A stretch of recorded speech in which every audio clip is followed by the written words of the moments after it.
Hey, what's up? This is Ricardo at Parts People, and in this video, we'll outline the steps for completing a part replacement on your Dell PC.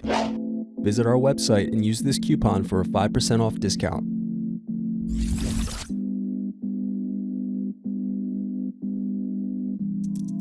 First, unscrew and slide out DVD optical drive. Then unscrew and remove bottom base.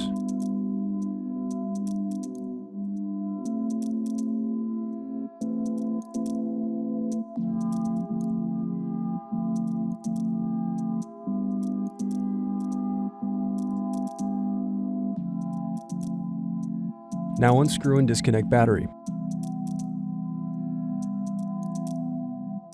Now unscrew and disconnect DVD drive connector board.